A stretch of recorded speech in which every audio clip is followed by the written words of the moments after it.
स्पर्धा परीक्षेच्या तयारीसाठी महाराष्ट्रातील सर्वोत्तम online platform Gyandeep academy Pune. महाराष्ट्रातील सर्वोत्कृष्ट शिक्षकांचे व्हिडिओ लेक्चर्स, PDF स्वरूपात नोट्स व प्रश्नपत्रिका उपलब्ध, तेही अगदी माफक फीसमध्ये। बॅच जॉईन करण्यासाठी आजच गुगल प्ले स्टोअरवरून ज्ञानदीप अकॅडमीचे ॲप डाउनलोड करा। अधिक माहितीसाठी संपर्क करा 95 11 28 04 65। चलो फ्रेंड्स, बघा मागच्या लेक्चरमध्ये आपण काय काय शिकलो होतो। तर सुरुवातीला आपण कृषी संशोधनाचे महत्त्व काय, मग कृषी संशोधनाचे योगदान देणारी भारतातली सर्वोच्च संस्था जी म्हणजे ICAR म्हणजे काहीतरी Indian council of agriculture research. त्याच्यानंतर आपण काय बघितलं होतं तर MCAR म्हणजे महाराष्ट्राची कृषी क्षेत्रामध्ये संशोधन करणारी किंवा एक उच्चस्तरीय संस्था जी महाराष्ट्रातले कृषी विद्यापीठांवरती काय करते तर मार्गदर्शन करते आणि नियंत्रण ठेवते, ते म्हणजे MCARचा लंबनाव काय तर Maharashtra council of agriculture education and research ही होती। मग त्याच्यानंतर आपण महाराष्ट्रातली प्रमुख 4 कृषी विद्यापीठे बघितली होती। सर्वात पहिलं विद्यापीठ म्हणजे महात्मा फुले कृषी विद्यापीठ राहुरी। त्याच्यानंतर आपण कोणतं कृषी विद्यापीठ बघितलं, पंजाबराव देशमुख अकोला कृषी विद्यापीठ। त्याच्यानंतर आपण परभणीचं कृषी विद्यापीठ बघितलं, वसंतराव नाईक मराठवाडा कृषी विद्यापीठ परभणी। त्याच्यानंतरचं चौथं कोणतं विद्यापीठ आहे, दापोली येथे जे आहे ते बाळासाहेब सावंत कोकण कृषी विद्यापीठ। हे 4 प्रमुख विद्यापीठं आपल्या महाराष्ट्रामध्ये कृषी क्षेत्रामध्ये शिक्षण, संशोधन आणि कृषी विस्ताराचं कार्य करत आहेत। त्यानंतर आपण कृषी विद्यापीठाची संरचना बघितली होती। त्यानंतर आपण कृषी विद्यापीठामध्ये जे काही वेगवेगळे कोणकोणते कोर्सेस शिकवले जातात किंवा संशोधन म्हणजे काय किंवा कृषी विस्तारामध्ये काय काय केलं जातं हे आपण बघितलं होतं। त्यानंतर आपण एक महत्त्वाचा घटक बघितला, तो म्हणजे काय तर कृषी विज्ञान केंद्र। कृषी विज्ञान केंद्र काय म्हणेल की आपण एकंदरीत आपण म्हणू शकतो की विद्यापीठे आणि शेतकरी यांच्यामधला दुवा आहे असं जरी म्हटलं तरी म्हणजे ते काही चुकीचं ठरणार नाही। म्हणजे कृषी विज्ञान केंद्र, कारण त्यांचं कामच काय तर जे काही संशोधन झाले ते काय करायचं तर शेतकऱ्यांपर्यंत पोहोचवायचं। मग त्याच्यासाठी मग ते वेगवेगळ्या प्रकारचे मेळावे, प्रात्यक्षिक भेटी किंवा अशा अनेक काय करतात सहली वगैरे अरेंज केल्या जातात कृषी विज्ञान केंद्राअंतर्गत, जेणेकरून कृषीचा विस्तार किंवा शेतीमध्ये जे काही संशोधन विद्यापीठाने किंवा वेगवेगळ्या प्रकारच्या ज्या काही संशोधन संस्था आहेत त्यांनी जे डेव्हलप केले ते शेतकऱ्यांपर्यंत पोहोचलं पाहिजे आणि शेतामध्ये मग जास्तीत जास्त आधुनिक तंत्रज्ञानाचा वापर ते शेतकरी करतील, त्यांच्यामध्ये एक जागरूकता निर्माण होईल। शेतकरी प्रशिक्षित करणे हा काय आहे तर कृषी विज्ञान केंद्राचा एक महत्त्वाचा रोल आहे किंवा त्यांचं खूप योगदान आहे आपल्या कृषी क्षेत्रामध्ये आधुनिकता आणण्यामध्ये। ओके, तर चला मग आता आपल्याला आजच्या लेक्चरला काय बघायचं आहे तर कृषी किंमत धोरणे आणि कृषी विपणन म्हणजे काय किंवा कृषी विपणनात येणारे फॅक्टर्स म्हणजे ॲग्रिकल्चर मार्केटिंग हे बघायचं। त्याच्या आधी सुरुवातीला आपल्याला हे बघितलं पाहिजे म्हणजे ॲग्रिकल्चर मार्केटकडे जायचं आहे, परंतु त्याच्या आधी आपल्याला ॲग्रिकल्चर प्राइसिंग पॉलिसी काय आहे किंवा कृषी किंमत धोरण कसं ठरवलं जातं काय हे आपल्याला बघायचं आहे। मग त्याच्यामध्ये आपल्याला मिनिमम सपोर्ट प्राईस वगैरे अशा गोष्टी आपण बघणार आहोत। त्याच्यात बघा हे जे आपण कृषी किंमत धोरण जे आहे ते म्हणजे जाहीर करतो किंवा कृषी किंमत धोरणामध्ये वारंवार काय केलं जातं तर बदल केले जातात। तर या कृषी किंमत धोरणाचं उद्दिष्ट काय असतं तर एक प्रमुख उद्दिष्ट की शेतकऱ्यांच्या शेतामालाला काय करणे तर जास्तीत जास्त भाव मिळवून देणे, जेणेकरून त्यांना काय होईल तर जास्तीत जास्त नफा मिळेल, हे एक उद्दिष्ट। परंतु दुसऱ्या बाजूला अजून काय आपलं उद्दिष्ट असतं कृषी किमती ठरवण्यामध्ये किंवा धोरणामध्ये का तर जे काही उपभोगधारक असतात किंवा जे काही ग्राहक असतात जे शेतकऱ्यांचा माल खरेदी करतात तर यांना सुद्धा त्यांच्या राहणीमानाच्या स्तरानुसार किंवा त्यांचं जे काही आर्थिक काय म्हणत आपण मासिक उत्पन्न आहे तर त्याच्या मानाने त्यांना कृषी मालाची खरेदी कमीत कमी किमतीमध्ये करता येईल, जेणेकरून ते त्यांना काय असेल तर प्रॉफिटेबल असेल।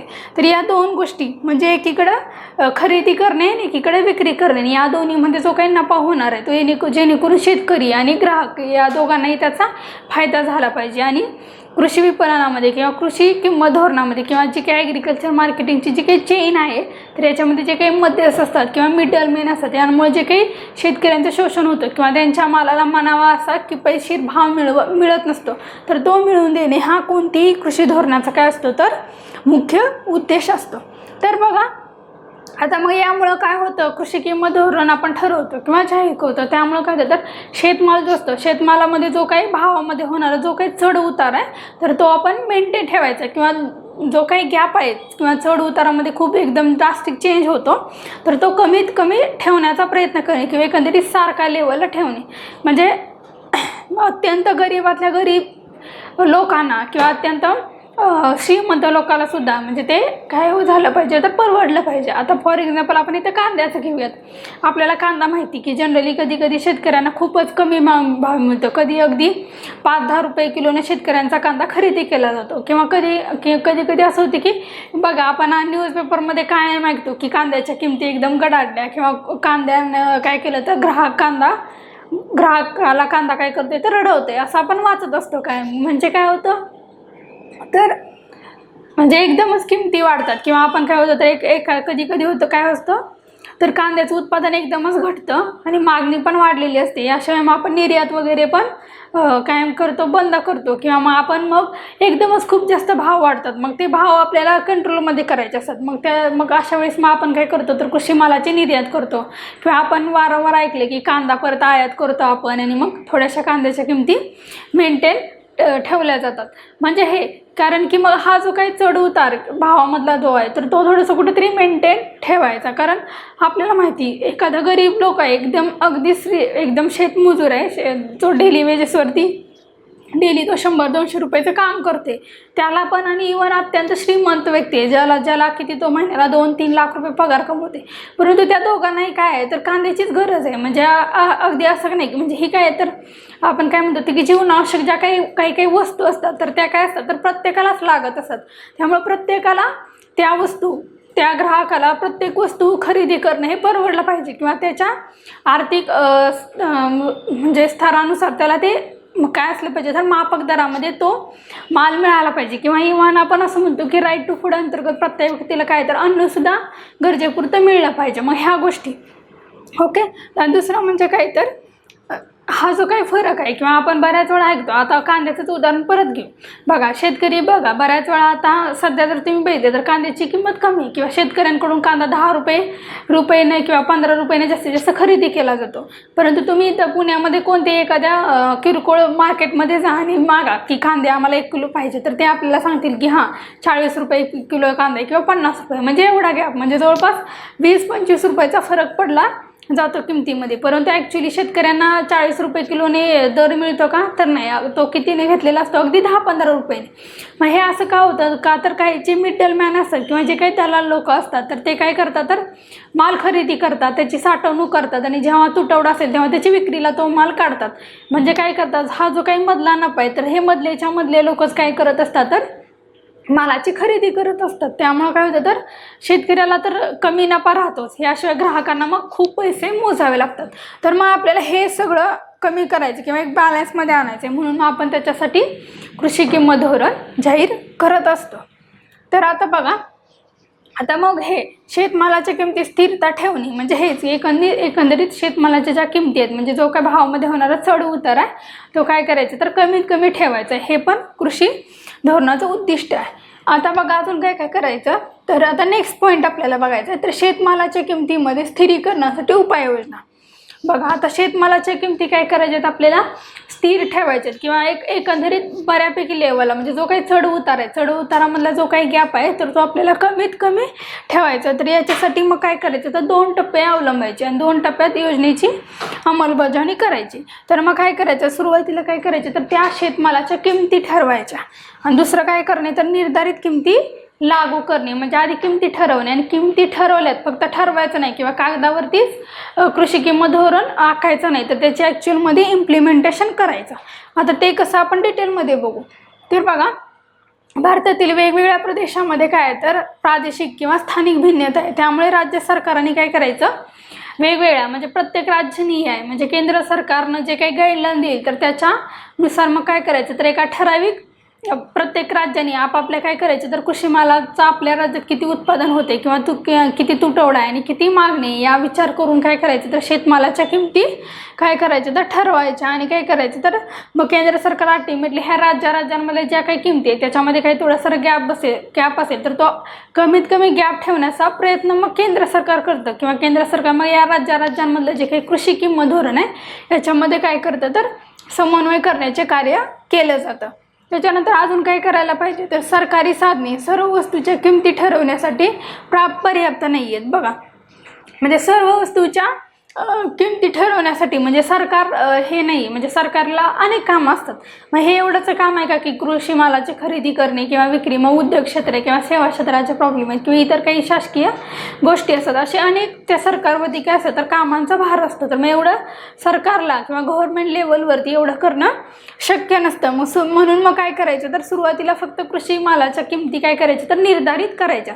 म्हणजे सरकार असं करू शकतं का की शेतकऱ्यांकडून माल खरेदी पण करायचा, तो माल विक्री पण करायचा आणि तो मग परत म्हणजे घाऊक व्यापारी पण काय असेल तर सरकारच असेल. सरकारच म्हणजे मिडलमॅन सरकार होऊ शकतं का? नाही, ग्राहक आणि शेतकऱ्यांमध्ये. कारण ते खूप लॉंग प्रोसेस आहे. आपल्याला माहिती की कृषी मालाची खरेदी करणे, त्याचं स्टोरेज करणे, परत त्याचं पॅकेजिंग करणे, ग्रेडिंग करणे, मग त्याचं मार्केटिंग करणे आणि मग ते ग्राहकांपर्यंत पोहोचवणे. मग अशा अनेक गोष्टी आहेत.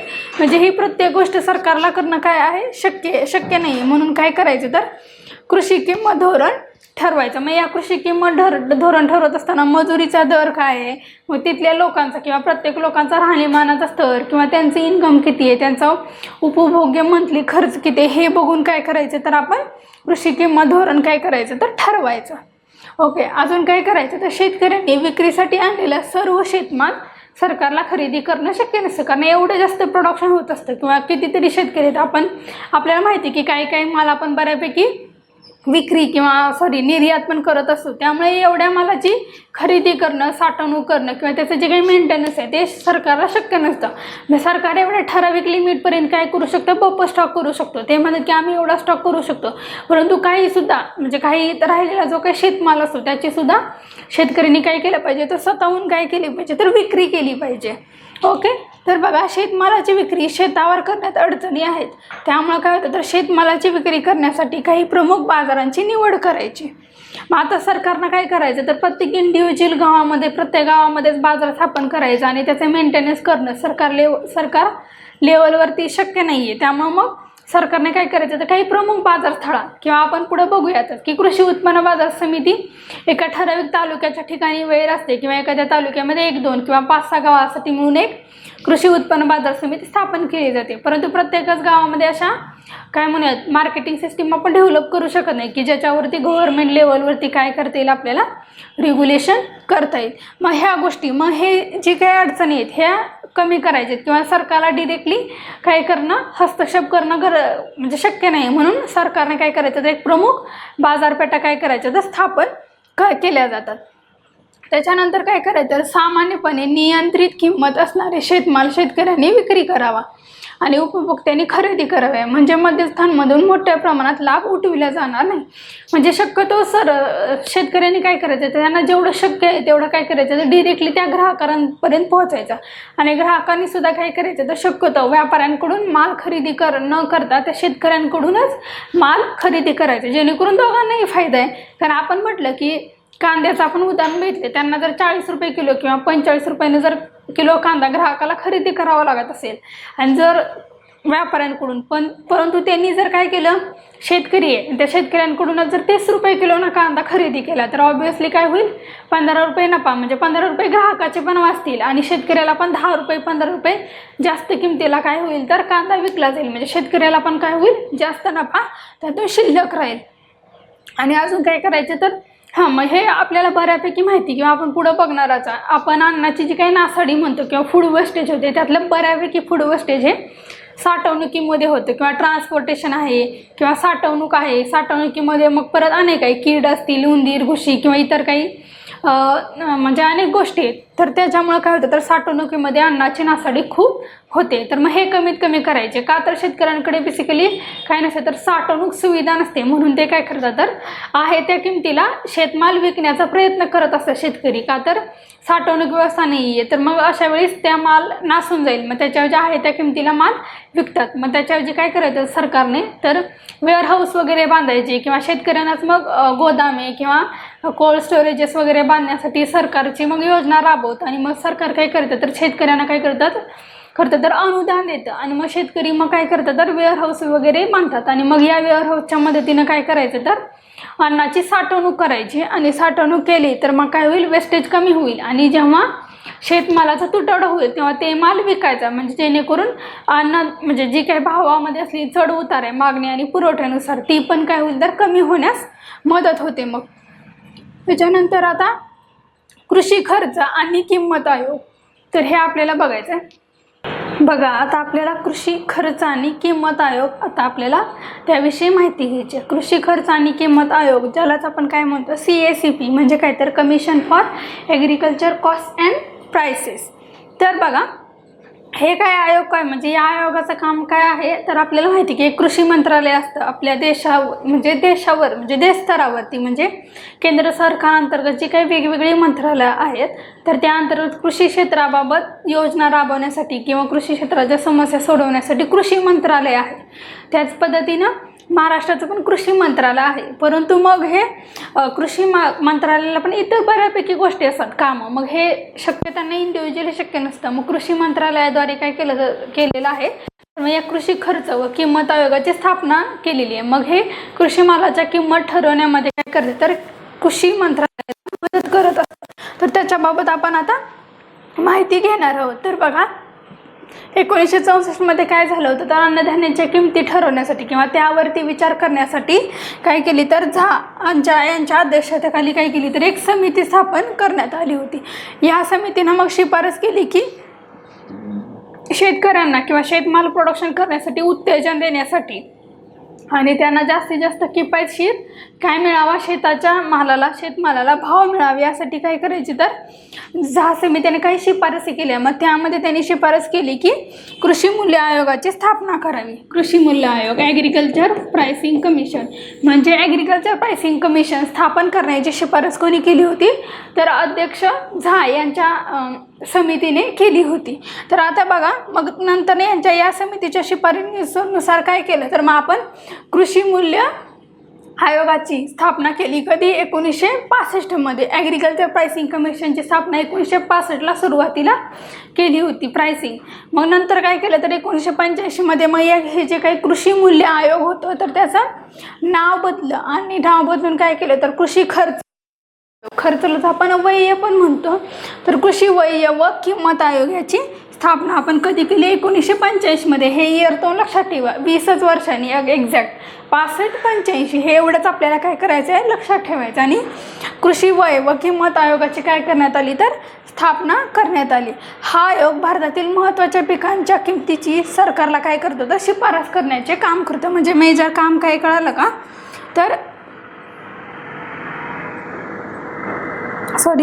आता नेक्स्ट बघा, म्हणजे या आयोगाचं काम काय आहे, तर वेगवेगळे पिकं म्हणजे सर्वच पिकं नाही, परंतु काही प्रमुख पिकांच्या किमती किती असाव्यात बाजारामध्ये, तर याबाबत सरकारला शिफारसी करण्याचं काम या कृषी मूल्य व किंमत आयोगाचं असतं.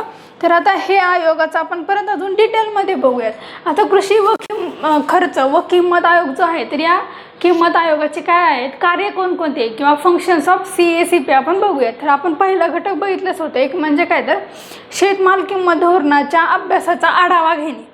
म्हणजे शेतमालाचं जे काही केंद्र सरकारचं जे काही कृषी किंमत धोरण असेल, तर त्याचा आढावा घेणे किंवा त्याच्यामध्ये काही चेंजेस करता येतील का, काही बदल सुचवता येतील का, त्या काय करायचं, तर कृषी मंत्रालयाला काय करायचं, तर मार्गदर्शन करायचं की या पर्टिक्युलर शेतमालाची किंमत जास्त आहे किंवा याची कमी, किंवा हा प्रोडक्ट्स आपण कृषी किंमत धोरणामध्ये किंवा या प्रोडक्ट्सला आपण इसेन्शियल कमॉडिटीजमध्ये वगैरे टाकला पाहिजे, अशा प्रकारच्या शिफारसी कोण करतात, तर हा कृषी मूल्य आणि किंमत आयोग करतो. आता नेक्स्ट बघा, तर बघा, किंमत धोरणाची प्रभावी अंमलबजावणी करण्यासाठी उपाययोजना सुचवणे. आता फक्त कृषी किंमत धोरण आपण ठरवलंय, परंतु मग त्याची ॲक्च्युअलमध्ये इम्प्लिमेंटेशन होती का, किंवा एखादा पर्टिक्युलर कृषी मालाची किंमत एवढी आहे, परंतु या पर्टिक्युलर किमतीला किंवा एक मिनिमम एवढ्या तरी किमतीला बाजारातले जे काही व्यापारी असतात किंवा दलाल असतात त्यांनी शेतकऱ्यांकडून माल खरेदी करणं बंधनकारक असतं, परंतु ॲक्च्युअली ते इम्प्लिमेंटेशन होतं आहे का, किंवा ते व्यापारी त्या शेतकऱ्यांचं शोषण करत आहेत का, म्हणजे त्याची प्रभावी अंमलबजावणी होती का, यावरती चेक ठेवायचा किंवा ते तपासायचं होते की नाही अंमलबजावणी, किंवा जर होत नसेल तर मग त्यात या कृषी किंमत धोरणामध्ये काय केलं पाहिजे, तर आपण अजून काय बदल करता येतील याचा काय केलेला असतो, तर विचार केलेला असतो. दुसरं म्हणजे काय, तर कृषी विपणन खर्च करण्यासाठी उपाययोजना सुचवणे.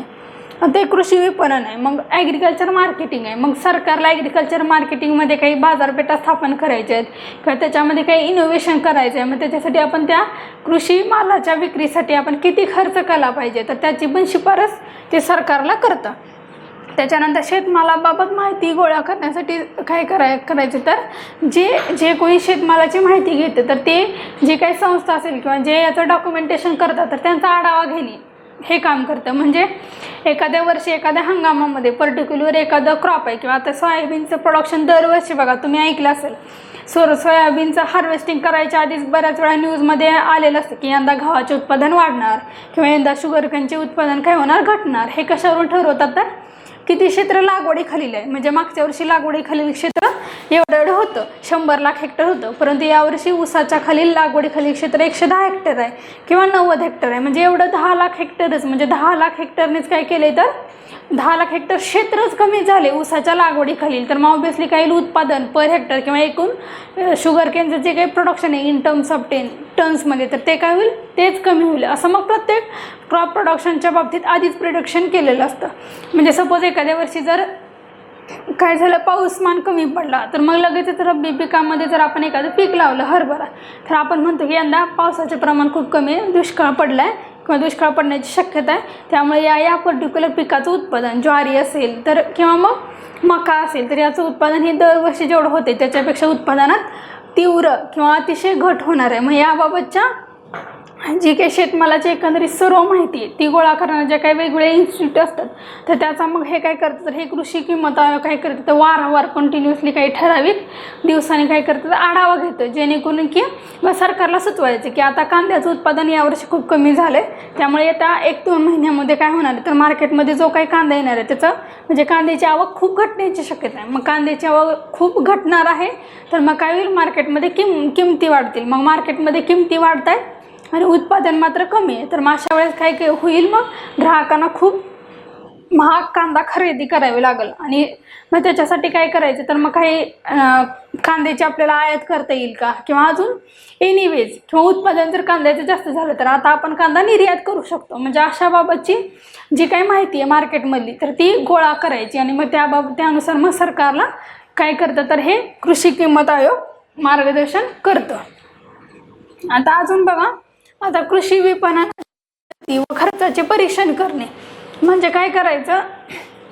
आता हे जे काही कृषी विपणन केलं जातं किंवा ॲग्रिकल्चर मार्केटिंगमध्ये आपण म्हणलो की ॲग्रिकल्चर मार्केटिंग नक्की कोणकोणत्या पद्धतीनं होते ते बघितलं पाहिजे. बघा म्हणजे मग आपल्याला माहिती की काही ठिकाणी शेतकरी काय करतात डिरेक्टली शेतमाल विकतात ग्राहकांना किंवा मग घाऊक बाजार असेल तर ते मध्यस्थी असतात किंवा दलाल असतात तर त्यांना ते शेतकरी काय करतात कृषी माल विकतात. मग ते दलाल येऊन तो माल काय करतात अजून स्वतःला जास्तीत जास्त नफा मिळवून ठेवतात आणि मग जास्त भावाने किंवा चढ्या भावाने तो शेतमाल ग्राहकांना खरेदी केलेला असतो. किंवा आता आपण पुण्यासारख्या ठिकाणी बघितलं तर बऱ्याच वेळा कसं होतं जवळपास 95% किंवा जवळपास 99% म्हटलं तरी चालेल कृषी माल हे जे काही ग्राहक आहेत किंवा जे काही कन्झ्युमर्स आहेत या पुण्यातले तर ते काय करतात तर व्यापाऱ्यांकडून किंवा आडत्यांकडून काय करतात तर माल खरेदी करतात. ते डिरेक्टली शेतकरी आणि पुण्यातले ग्राहक यांचा जास्त संबंध येतो का नाही रेअरली म्हणजे खूपच रेअरेस्ट ऑफ द रेस्ट.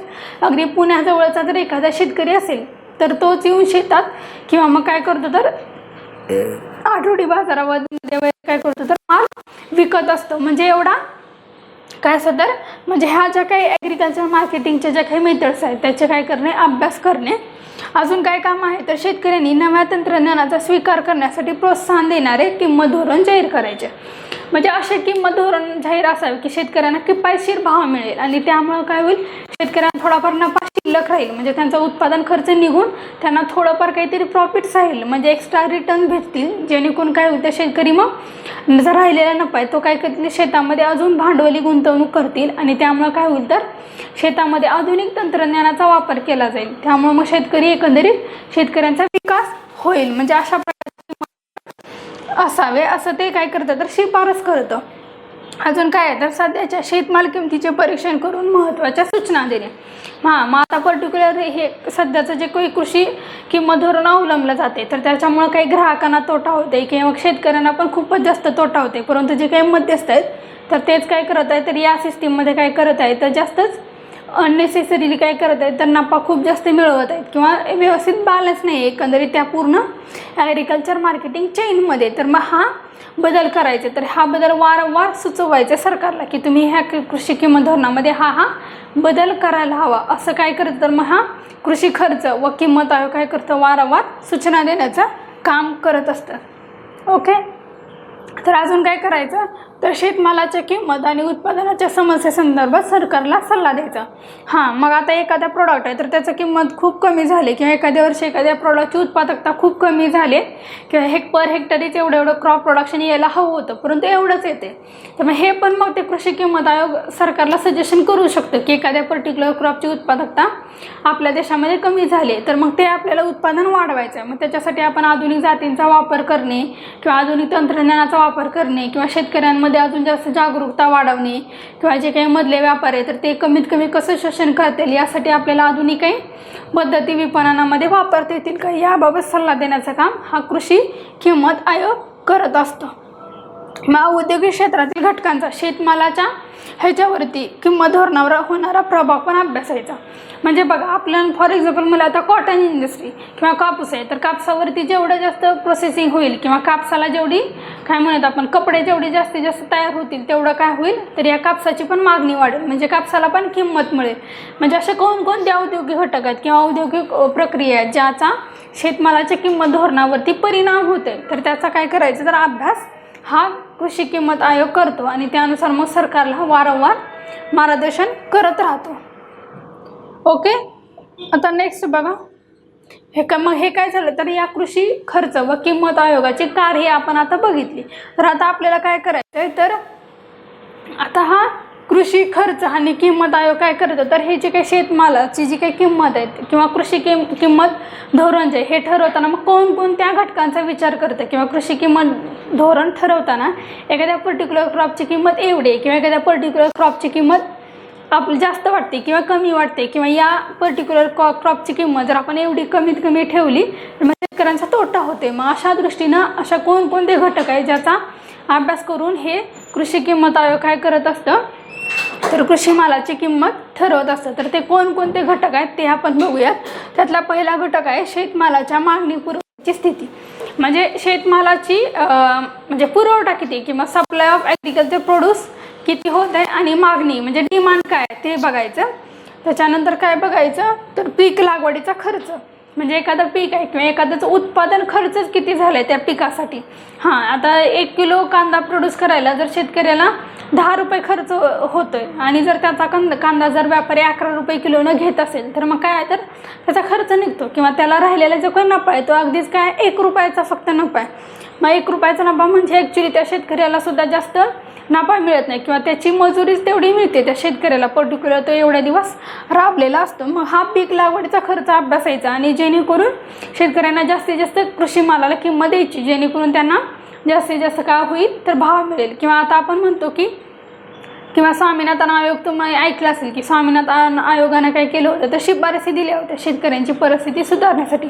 मग त्यांनी सांगितले की शेतमालाला किंवा कृषी मालाला हा काय मिळावा तर त्यांना जो काही राहिलेला नफा आहे तर तो हा हमी भावाच्या 1.5 असावा किंवा शिल्लक जो नफा राहिलेला आहे तर तो हा उत्पादन खर्चाच्या 1.5 असावा. म्हणजे काय तर 100 रुपये खर्च झाला आहे एखादं प्रोडक्शन, सपोज ऊसाचं काय म्हणत आपण 1 किलो ऊसाचं प्रोडक्शन घ्यायला शेतकऱ्याला 100 रुपये खर्च झाला, मात्र त्यानं तो ऊस विकल्यानंतर त्याला कमीत कमी काय मिळावे तर 150 रुपये पर kg शुगर काय मिळावा त्याला भाव मिळावा, म्हणजे जेणेकरून 1.5 म्हणजे 100 रुपये खर्च गेला म्हणजे राहिले किती 50 रुपये, म्हणजे 50 रुपये त्या शेतकऱ्याला काय होईल तर नफा काय होईल तर 1.5 राहील. ओके, म्हणजे हे कळालं ना की हमी भाव म्हणजे काय तर शेतकऱ्यांना हमी भाव हा उत्पादन खर्चाच्या कमीत कमी 1.5 असावा याचा अर्थ झाला. म्हणजे जास्तीत जास्त उत्पादन कसं किंवा जास्तीत जास्त नफा कसा मिळेल शेतकऱ्यांना यासाठी मग उत्पादनाचा खर्च किती आहे त्याचा म्हणजे अभ्यास करायचा. अजून कोणता घटक विचारात घेतात तर कृषी किंमत आयोग तर निर्यात क्षमता. म्हणजे आपण एखाद्या एखाद्या क्रॉप प्रोड्यूसर किंवा आता आपण साखर म्हणतो किंवा आपण साखरेचं बऱ्याच वेळा ऐकतो की साखर कारखाने तोट्यात आहे किंवा साखर उत्पादक आहे त्यांना योग्य भाव मिळत नाही किंवा साखरेची बिलं व्यवस्थित वेळेवर दिली जात नाही शेतकऱ्यांना. तर मग हा एक मेजर ड्रॉबॅक की साखरेचं आपलं उत्पादन खूप जास्त प्रमाणात आहे, म्हणजे सरप्लस प्रोडक्शन ऑफ शुगर आहे, परंतु काय तर आपलं निर्यात धोरण चुकतं आहे किंवा मग निर्यातीवर ते व्यवस्थित सबसिडी नाही आहे किंवा परंतु मग थोडंसं काहीतरी म्हणूयात की आपण त्या क्वालिटीमध्ये काहीतरी फरक असतो आपल्या, त्यामुळे मग तो आपलं काय होतं तर कृषी मालाची निर्यात कमी होते. तर मग निर्यात क्षमता किती आहे किंवा एखादा पर्टिक्युलर क्रॉप आपण किती निर्यात केला एका ठराविक प्रमाणातच आपल्याला तो निर्यात करावा लागेल. जर खूपच जास्त जर निर्यात केली तर मग काय होईल तर आपल्या देशामध्ये त्या पर्टिक्युलर कृषी मालाचा काय होईल, तुटवडा निर्माण होईल आणि किमती खूपच जास्त मग वाढतील. म्हणजे एका बॅलन्स लेवलवरती आपल्याला निर्यात करावी लागेल. मग त्याचा पण अभ्यास करतं. त्याच्यानंतर अजून काय करायचं, कृषी आदानांच्या किमतीतील बदल बघणे. म्हणजे जे काही ॲग्रिकल्चर इनपुट्स असतात, मग जलसिंचनासाठी येणारा खर्च किंवा खतांसाठीचा खर्च यांच्या किमतीमध्ये काही फरक झाला का बघायचं. म्हणजे सपोज आपण म्हटलं की मागच्या वर्षी युरियाची एक गोणी किंवा युरिया खताचा 25 किलोची गोणी किंवा 50 किलोची गोणी मागच्या वर्षी काय करायची 500ला मिळायची, परंतु त्याची जर किंमत आता 600-700 रुपये झाली, तर मग काय झालं, उत्पादन खर्च किंवा कृषी आदानांचा खर्च काय झाला, वाढला. किंवा आता आपण म्हणतो की पेट्रोलचं एक्झाम्पल हे तर रिलेट करू शकतं. कारण की बघा, पेट्रोलच्या किमती मागच्या वर्षीपेक्षा अचानकच 10-20 रुपयांनी खूप जास्त वाढल्या. मग खूप जास्त वाढलेले आहेत. मग खूप जास्त वाढले की काय होतं, मग जे काही ॲग्रिकल्चर प्रोडक्टचा जो काही ट्रान्सपोर्टचा खर्च आहे किंवा जे काही वाहतूक करणारे जे काही ट्रक चालक वगैरे असतात, तर ते म्हणते की नाही आता काय झाले, पेट्रोल खूप महागलं आहे, त्यामुळं आम्हाला काही परवडत नाही. आम्ही तुमची गोणी म्हणजे सोलापूरपासून पुण्यात न्यायला आम्ही पर गोणी 10 रुपये खर्च घेत होतो, परंतु आता पेट्रोलची किंमत खूप वाढली, त्यामुळे त्याच्याऐवजी ते म्हणतात की नाही आम्हाला 10 रुपये परवडत नाही आहे, तर आम्ही 15 गोणी पर ट्रान्सपोर्ट सोलापूरहून पुण्याला न्यायला आम्ही तेवढा रेट तुम्हाला लावू. म्हणजे एकंदरीत काय झालं, शेतकऱ्यांचा उत्पादनाचा खर्च काय झाला, वाढला. मग हे जे काही गोष्टी आहेत तर त्याचा अभ्यास करायचा. अजून काय करायचं, तर आंतरपीक किमतीतील काय करायचं, तर समानता आणण्यासाठी उपाय म्हणून स्पर्धक पिकांच्या प्रशासकीय किमतीची पातळी तपासायची. म्हणजे काही प्रोडक्ट्स असतात त्यांच्यामध्ये पण कॉम्पिटिशन सुरू असतं किंवा एकाच प्रकार आहे, परंतु त्याच्यात वेगवेगळ्या प्रकारच्या क्वालिटीमध्ये फरक असतो. आता मग देवगडचा हापूस आंबा किंवा इतर केशर आंबा म्हणूया किंवा अजून कुठला तरी तोतापुरी आंबा, यांच्या विक्रीमध्ये किंवा किमतीमध्ये पण काय असतं, तर खूप जास्त फरक असतो. तर मग अशा स्पर्धक पिकांचा पण काय करायचं, तर किमतीमधला अभ्यास काय करण्याचा किंवा याचा पण विचार केला जातो कृषी किंमत धोरण ठरवताना. अजून काय तर शेतमाल किंमत निश्चितीचे राहणीमान खर्चावर होणारा परिणाम बघणे. आता सपोज की एखादा व्यक्ती आहे आणि त्याचं मंथली इन्कमच 10,000 आहे, ओके, परंतु मग काय झाले, आपण वारंवार न्यूजपेपरमध्ये वाचत असतो की पेट्रोलच्या किमती वाढल्या किंवा गॅसचे दर वाढले, त्यामुळे सर्वसामान्यांच्या खिशाला कात्री वाढते किंवा महिलांचं काय म्हणतो आपण आर्थिक गणित कोलमडले असं आपण न्यूज वाचत असतो. मग त्यामुळे काय होतं, तर एकदमच पेट्रोलच्या किमती वाढल्या किंवा गॅसची किंमत वाढली, म्हणजे मंथली जो काही खर्च असतो आपला बेसिक नीड्स, आपले अन्नाची गरज भागवण्यासाठीच्या, मग आपला जो काय म्हणत आपण घरचा किराणा माल भरणे किंवा अन्न पदार्थ किंवा बेसिक आपली नीड जी म्हणतो, तर त्याच्यासाठीचा जर खर्च जर वाढला तर ऑब्व्हियसली काय होतं, तर मग शेतकऱ्याचा जो काही म्हणजे जो काही ग्राहक असतो एखादा साधा, तर त्याचं मग जे काही बॅलन्स शीट आहे ते पण मग म्हणतं किंवा आपण म्हणतो की त्याला जर म्हणलं आपण मगाशी की त्याचं मंथली इन्कम काय आहे, फक्त 10,000 आहे, ओके, परंतु मागच्याच महिन्यामध्ये काय होतं तर त्याला मंथली म्हणजे जे काही किराणा माल किंवा त्याच्या बेसिक नीड्स आहेत अन्नाची, तर त्याच्यासाठी त्याला 5,000 खर्च व्हायचा, परंतु आता काय व्हायला लागले 6,000 खर्च व्हायला लागला, म्हणजे खर्च वाढला. मग राहिलेल्या 4,000 त्याला घराचा रेंट द्यायचा असतो, लाईट बिल द्यायचा असतो, मुलांचे शिक्षण असतात, आपल्या काय म्हणूयात हेल्थच्या किंवा हॉस्पिटलचा खर्च असतो, अशा अनेक गोष्टी असतात. म्हणजे जे काही बॅलन्स राहणार असतो ते ह्याचा, तर म्हणजे काय होतं, तर तो कोलमडतो. त्यामुळे ऑब्व्हियसली काय होतं, त्याचा राहणीमानाचा स्तर जो आहे तो पण काय होतो, डिस्टर्ब होतो. म्हणजे राहणीमानाच्या स्तरानुसार पण शेतमालाच्या किमती त्या व्यक्तीला परवडेल अशाच आपण ठेवणं गरजेचं असतं. आता नेक्स्ट बघा, शेतमालाची मागणी, पुरवठा व शेतमालाच्या किमती प्रवृत्ती आधारे काय केले जातात, की काय करायचं, तर भविष्याचा केलेला अंदाज या पण गोष्टींचा विचार केला जातो कृषी किंमत धोरण ठरवताना. म्हणजे मागणी किती आहे, पुरवठा किती आहे आणि शेतमालाच्या किमतीमधली तफावत किंवा शेतमालाची किमती वारंवार मागणी आणि पुरवठ्यानुसार कशा बदलत होते, तर या गोष्टींचा सुद्धा विचार केला जातो. आता नेक्स्ट, शेतमाल किंमत निश्चितीचा औद्योगिक खर्च रचनेवर होणारा परिणाम. तर मग आता हा पण अभ्यास विचार केला जातो कृषी किंमत धोरण ठरवताना, की एखाद्या पर्टिक्युलर क्रॉपची किंमत एवढी आहे. आता आपण म्हटलं की उद्योग क्षेत्र, आपल्याला माहिती की उद्योग क्षेत्र हे बेसिकली रॉ मटेरियलसाठी कृषी क्षेत्रावरती अवलंबून असतं. किंवा आपण म्हणले की कापसाचं एखाद्या वर्षी उत्पादन कमीच झालं आणि मग कापसाच्या किमती खूप वाढतात, मग टेक्स्टाईल इंडस्ट्री म्हणजे टेक्स्टाईल इंडस्ट्रीचा काय झाला, उत्पन्नाचा खर्च किंवा त्यांचं प्रोडक्शन कॉस्ट खूप वाढली, कारण त्यांना रॉ मटेरियल काय झालं, खूप महाग मिळालं. तर मग या गोष्टींचा सुद्धा अभ्यास आपल्याला करावा लागतो. त्याच्यानंतर अजून काय करायचं, अजून काय केलं जातं, भारतामध्ये जर कृषी किंमत धोरण ठरवायचं असेल किंवा कोणत्याही राज्याचं किंवा देशाचं जर कृषी किंमत धोरण जर ठरवायचं असेल तर अजून एक आपल्याला सर्वात महत्त्वाचा गोष्ट जी आपल्याला लक्षात घ्यावी लागते ती म्हणजे काय तर आंतरराष्ट्रीय पातळीवर त्या पर्टिक्युलर कृषी मालाच्या किमती किंवा काय आहेत किंवा कृषी मालावरती कसा चढ उतार आहे किंवा कृषी मालावरती मागणी किती आहे एखाद्या प्रॉडक्टची किंवा निर्यात आपण कोणत्या देशाला करू शकतो एखाद्या कृषी मालाची किंवा कोणत्या देशामध्ये आता आपण ब्राझील म्हणतो की ब्राझील ऊसाच्या उत्पादनामध्ये जास्त आहे त्यामुळे साखरेचे पण प्रोडक्शन ते जास्त करतात किंवा साखरेची विक्री करण्यामध्ये आंतरराष्ट्रीय बाजारामध्ये काय आहे तर ब्राझीलचा वाटा जास्त आहे. परंतु ब्राझीलनं काय केलं तर आता साखरेच्या ऐवजी ते काय करतात तर इथेनॉलचं पण प्रोडक्शन जास्त करतात का तर साखरेला भाव कमी आहे म्हणून. मग हे अशा प्रकारच्या गोष्टी मग अशा सर्व गोष्टींचा आंतरराष्ट्रीय लेवलवरती पण म्हणजे आंतरराष्ट्रीय किंवा जो काही जागतिक व्यापार आहे तर त्याचा आपल्या कृषी किंमतवरती काय परिणाम होऊ शकतो याचा मग कृषी किंमत धोरण ठरवताना या पण गोष्टीचा विचार मग केला जातो. तर हे झालं एकंदरीत कृषी किंमत धोरण ठरवण्याच्या गोष्टी. तर आता आपल्याला पुढचं बघायचं किमान आधारभूत किंमत किंवा मिनिमम सपोर्ट प्राईस. तर ह्या ज्या कृषी किंमत धोरण ठरवलं जातं तर त्याच्याबाबत आपल्याला 3 गोष्टी बघायच्या आहेत की वेगवेगळ्या प्रकारच्या कृषी किमती कशा असतात किंवा आपण म्हटलं की शेतकऱ्याचा कृषी माल किंवा सरकार किंवा आपण म्हणतो की आपली काय आहे तर कल्याणकारी राज्याची संकल्पना आहे. मग आपल्या त्या संकल्पनेनुसार काय आहे तर कोणताही व्यक्ती हा उपाशी राहू नये मग यासाठी त्या लोकांना कमीत कमी किमतीमध्ये किंवा स्वस्त अन्नधान्याची काय करून देणे तर गरज भागवणे. मग याच्यासाठी मग काय केलं जातं तर मग सरकारच्या पातळीवरती काय केलं जातं तर काही प्रमाणात अन्नधान्याची खरेदी करून बफर स्टॉक केला जातो आणि तो मग स्वस्त धान्य मार्फत दारिद्र्यरेषेखालील लोकांना किंवा जे काही इतर दारिद्र्यरेषेवरील जे काही गरीब लोक आहेत ज्यांचं उत्पादन कमी आहे तर त्यांना मग काय केलं जातं तर या कृषी मालाचा पुरवठा किंवा अन्नधान्याचा पुरवठा केला जातो.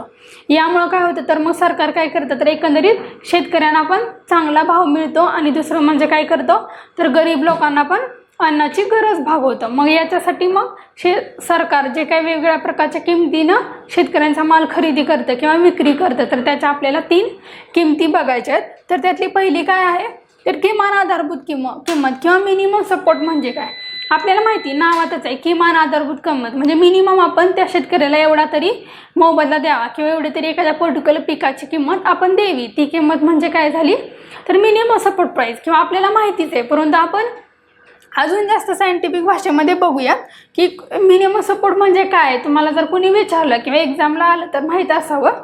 तर बघा किमान आधारभूत किंमत म्हणजे काय असते तर अशी कमीत कमी किंमत असते की ज्या किमतीला सरकारने शेतकऱ्यांचा माल खरेदी करणं हे आधीच म्हणजे तो शेतमाल लागवडीच्या आधी किंवा एखाद्या पीक लागवडीच्या हंगामाच्या आधीच सरकारनं त्या शेतकऱ्याला शाश्वती दिलेली असते किंवा प्रॉमिस केलेलं असतं की मिनिमम एवढ्या किमतीला आम्ही तुमचा माल खरेदी करणार आणि मग त्यानुसार मग या मिनिमम सपोर्ट प्राईस या त्या हंगामाच्या पूर्वीच काय करतं सरकार किंवा कृषी माल व कृषी किंमत व खर्च आयोग जो आहे तर तो काय करतो तो कृषी किंमत आयोग कृषी मंत्रालयाला शिफारस करतं की काही ठराविक प्रमुख 23-24 पीक आहेत तर या पिकांसाठी एवढा MSP आपण ठेवला पाहिजे. म्हणजे मिनिमम सपोर्ट प्राईस म्हणजे या किमतीनं किंवा याच किमतीला मग सरकारला ते बंधनकारक असतं की त्यांनी तो शेतकऱ्यांकडून माल खरेदी करणं आणि ती जी काही किंमत आहे तिला आपण काय म्हणतो किमान आधारभूत किंमत. समजलं हे. तर आता नेक्स्ट बघा आता नेक्स्ट आपल्याला बघायचं आहे तर मग 2021-22 मध्ये आत्ता रिसेंटली जो खरीप हंगाम सुरू झाला तर त्याच्या आधीच काय केलं होतं तर मग सरकारने 2021-22 साठीच्या खरीप हंगामासाठी काय केलं तर काही प्रमुख पिकांच्या मिनिमम सपोर्ट प्राईस काय केल्या तर डिक्लेअर केल्या. मग त्या आपण थोडंसं बघूयात कारण ह्या मी एवढा चार्ट किंवा आपण इथं ह्या किमती फॅक्च्युअल तुम्हाला वाटेल की बघताना हे किती प्रत्येक क्रॉपची किंमत एवढी आहे परंतु मग हे लक्षात ठेवायची का असं आपल्याला वाटेल.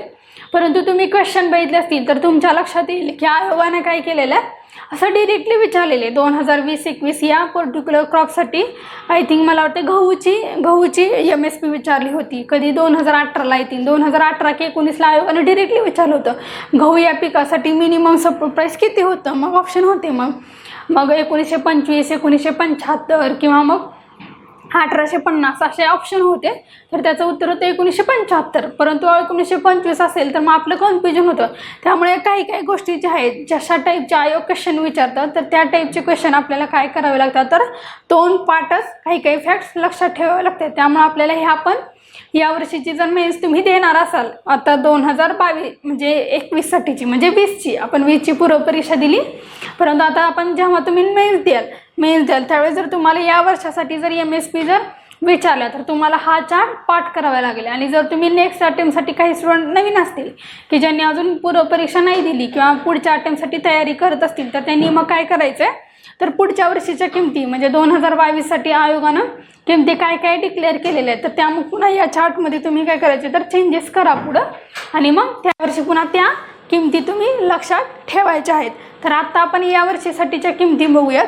तर बघा, ज्वारी हायब्रिड आणि मालदांडी. आपल्याला माहिती ज्वारीची प्रमुख व्हरायटी मालदांडी किंवा आमची सोलापूरची जी ज्वारी ती जनरली मालदांडी ज्वारी म्हणून फेमस आहे. मग इतर पण काही जूट वगैरे अशा हायब्रिड पण ज्वारीच्या व्हरायटी. तर मग हायब्रिड ज्वारीसाठी किती 2738 आहे MSP. परंतु मालदांडी ज्वारी ही स्पेशल आहे किंवा एक स्पेशल विशिष्ट क्वालिटी किंवा चमक आहे त्या ज्वारीला, म्हणून तिची किंमत किती 2758 रुपये किती पर क्विंटल या किमती डिक्लेअर केल्या जातात. आता बाजरीसाठी किती 2250 पर क्विंटल MSP. मेज किंवा मकासाठी किती 1870 रुपये पर क्विंटल. आणि तुरीसाठी किती 6300 किती पर क्विंटल किंमत आहे. त्याच्यानंतर बघा मूग आहे, मुगासाठी किती 7275 रुपये पर क्विंटल काय केली जाते, तर किंमत दिली जाते. आता नेक्स्ट बघा,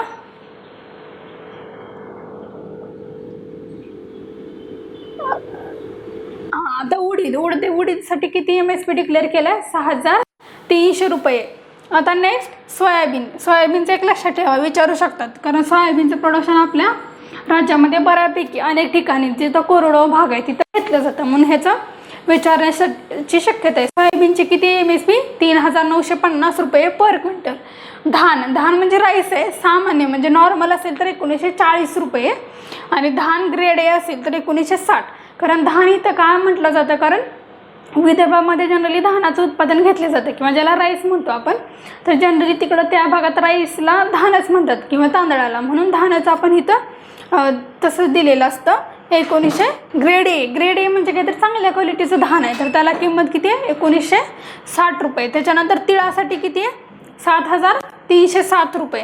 त्याच्यानंतर कापूस जर मध्यम धागा, आपल्याला माहिती मीडियमचं जर हे असेल म्हणजे काय म्हणत आपण जे धागा असतात, तर मीडियमचं जर असेल तर किती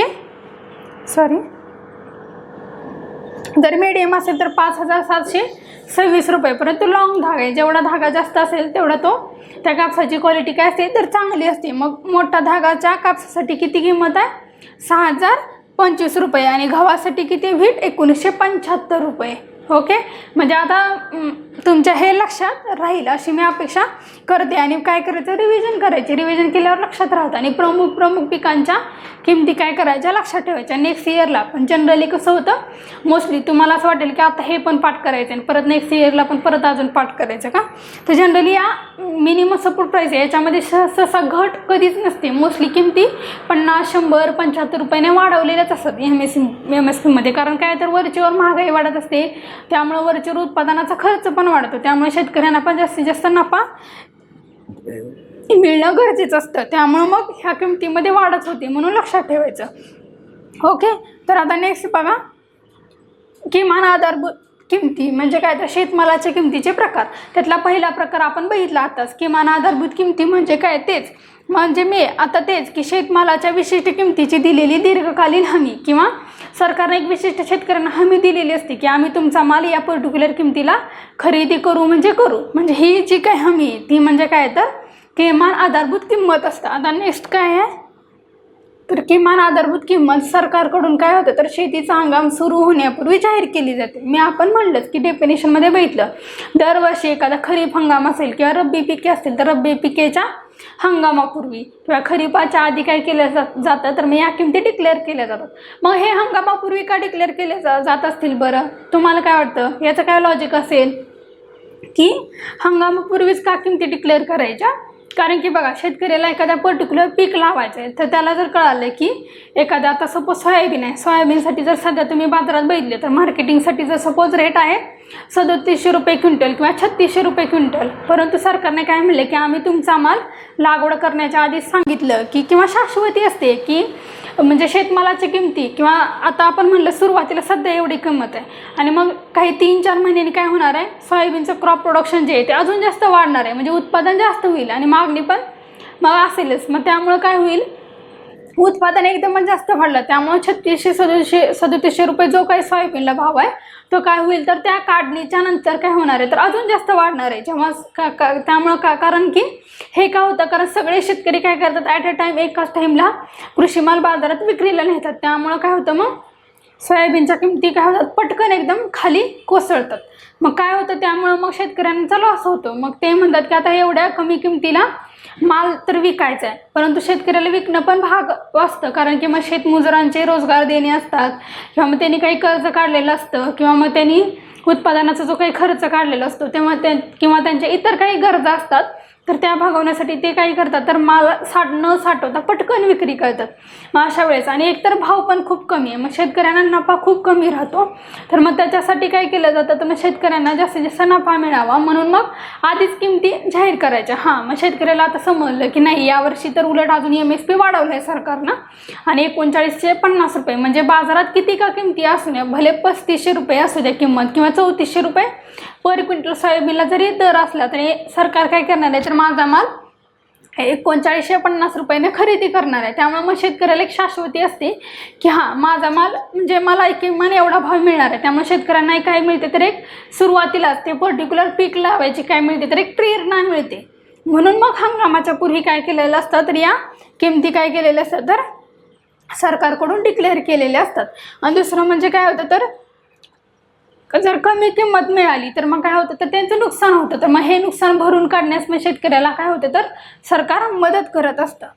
आता नेक्स्ट, प्रापण किंमत किंवा तिलाच म्हटलं जातं की issue price, generally procurement price म्हणतात, किंवा कृषी मालाची सरकारने ठरवलेली खरेदी किंमत, जिला आपण काय म्हणतो, तर प्रापण किंमत किंवा प्रोक्युरमेंट प्राईस, प्रोक्युरमेंट आपण म्हणतो किंवा घेणे. ओके, तर याचा अर्थ काय होतं, तर सरकार शेतमालाची एखादा पर्टिक्युलर शेतमाल किंवा एखादा अन्नधान्य ज्या किमतीला खरेदी करून आपल्याकडं काय करतं, तर त्याची साठवणूक करतं आणि ती जी काही किंमत दिलेली असते, म्हणजे एखादा मार्केटमध्ये एखादा प्रोडक्ट्स विकायला सुरू आहे, परंतु मग सरकार काय करतं, मग स्वस्त धान्य दुकानांसाठी वगैरे शासनाचे जे काही शासकीय योजना असतात त्या अंतर्गत पण अन्नधान्याचा पुरवठा केला जातो. ते आपण योजना पुढे बघणारच आहोत अन्न आणि पोषण कार्यक्रमामध्ये. तर मग हे करायचं आहे, तर मग सरकारला आधी स्टोअर करावं लागतं हा माल, किंवा आपण मध्यान्ह भोजन योजना आपल्याला सर्वांना माहिती आहे, आपण दुपारच्या शाळेत भात पण खाल्ला आहे सर्वांनी. तर मग किंवा मग सुरुवातीला तांदूळ दिले जायचे, तर मग हा कुठून देणार सरकार, तर मग सरकार काय करतं, मग शेतमालाचा हा जो काही अन्नधान्य ते खरेदी करून त्याची साठवणूक करतं आणि मग त्याच्यातला काही माल जो आहे तर मग स्वस्त धान्याच्या दुकानातून वगैरे त्याची विक्री करतं सरकार. म्हणजे ड्युअल फायदा आहे, गरिबांना पण कमीत कमी किमतीत अन्नधान्य मिळेल आणि दुसरं म्हणजे शेतकऱ्यांचा माल सरकार काही ठराविक विशिष्ट किमतीला खरेदी करतं, त्यामुळे शेतकऱ्यांना पण फायदा होतो. म्हणजे या ज्या किमतीला शेतकऱ्याचा माल सरकार खरेदी करतं आणि ती जी काही किंमत असते तिला काय म्हटलं जातं, तर प्रोक्युरमेंट प्राईस किंवा प्रापण किंमत असं म्हटलं जातं. ओके, आता नेक्स्ट बघा, साधारणपणे सरकारी खरेदी किंमत बाजारातील किमतीपेक्षा कमी आणि किमान आधारभूत किमतीपेक्षा जास्त असते. आणि हे जे काही सरकार खरेदी करतं म्हणजे बाजारातली जी काही किंमत आहे, ऑब्वियस गोष्ट आहे बघा, म्हणजे एखाद्या मालाची पर्टिक्युलर किंमत आहे, आपण म्हणलं की तूर डाळ घ्या, एखाद्या शेतकऱ्याने उत्पादन केलं आणि तूर डाळ काय केली, त्यांनी बाजारात विक्रीला आणली आणि बाजारात विक्रीला आणल्यावर त्याला दिसून आलं की या पर्टिक्युलर क्रॉपची म्हणजे किंमत काय आहे, तर 70 रुपये किलो तूर डाळ आहे. परंतु सरकारचा जर भाव आहे किंवा सरकारची प्रोक्युरमेंट प्राईस किती आहे, 60 रुपये किलो, तर ऑब्वियसली शेतकरी काय करेल, तो शेतमाल सरकारला विकण्याचे जे बाजारात विकेल, म्हणजे ज्या ठिकाणी जास्त भाव मिळेल त्या ठिकाणी काय केलं जातं, तर तो शेतकरी तो माल विकत असतो. मग मग सरकारला काय करावं लागेल, त्या बाजारभावापेक्षा किमती थोड्याशा जास्त ठेवाव्या लागतील, जेणेकरून शेतकरी काय करतील, त्या सरकारलाच माल विकतील. ओके, मग अजून काय केलेलं असतं जनरली, या किमतीला शेतकऱ्यांनी विशिष्ट प्रमाणात आपला शेतमाल सरकारला विकणे बंधनकारक असते. हां, मग आता आम्ही एवढं प्रोडक्शन केलं, सपोज सोयाबीन आहे किंवा तांदूळ आहे, तर तांदळाचं प्रोडक्शन एखादा शेतकरी म्हटला की माझ्याकडे काय तर 100 क्विंटल तांदूळ प्रोड्यूस केला आहे, परंतु सरकार म्हणते की यातला कमीत कमी 50 क्विंटल तांदूळ तुम्ही आम्हाला विका आणि 50 क्विंटल तुम्ही मार्केटमध्ये विका किंवा एखादी ठराविक किंमत आहे त्याच्यापेक्षा पण खूपच जास्त इतर एखाद्या बाजार व्यवस्थेमध्ये जर जास्तच भाव मिळत असेल तरी पण त्यांनी काय केलं पाहिजे, मिनिमम 50 क्विंटल तरी माल सरकारला विकले पाहिजे. मग बाकीचं मग स्वातंत्र्य शेतकऱ्याला, राहिलेला 50 क्विंटल माल तुम्ही जिथं विकायचं आहे तिथं विका. म्हणजे या गोष्टी. आता बघा, सरकारने खरेदी किमतीला खरेदी केलेले अन्नधान्य हे भारतीय अन्न महामंडळ म्हणजे फूड कॉर्पोरेशन ऑफ इंडिया, तुम्ही ऐकलं असेल, फूड कॉर्पोरेशन ऑफ इंडिया. तर फूड कॉर्पोरेशन ऑफ इंडिया काय करतं, तर मग हे जे काही अन्नधान्य आहे तर या अन्नधान्याची काय करतं, साठवणूक करतं. म्हणजे गोदामे किंवा वेअर हाऊसेस बांधले जातात आणि मग त्या अन्नधान्याची जी काही प्रोक्युरमेंट प्राईसनं जे काही अन्नधान्य खरेदी केलेले आहे त्याची व्यवस्थितरित्या साठवणूक करणे, तिथे त्यांचं मेंटेनन्स करणे किंवा साठवणुकीमध्ये लॉस काय होतं का याची म्हणजे त्याच्यावरती चेक ठेवणे आणि मग हळूहळू त्या साठवणूक केलेला म्हणजे जो काही बफर स्टॉक आहे तो हळूहळू विक्रीला काढणे, हे काम कोण करत असतं, तर भारतीय अन्न महामंडळ करतं, ज्याची स्थापना 1965 झालेली आहे. तर मग हे ठेवले जाते आणि मग नंतर काय केलं जातं, तर मग जेव्हा गरज आहे किंवा जसं गरज आहे किंवा ज्या दिवशी शेड्यूल ठरलेलं असतं तर त्या दिवसांमध्ये मग हे फूड कॉर्पोरेशन ऑफ इंडिया काय करतं, तर रेशन धान्य दुकान असतं तर त्यांना हे माल दिला जातो तिथं आणि मग तो परत तिथं रेशन धान्य दुकानातून मग गरीब लोकांना अन्नधान्याचा पुरवठा केला जातो. ही झाली प्रोक्युरमेंट प्राईस. आता तिसरी प्राईस जी आहे ती म्हणजे विक्री किंमत, जिला आपण इश्यू प्राईस म्हणतो.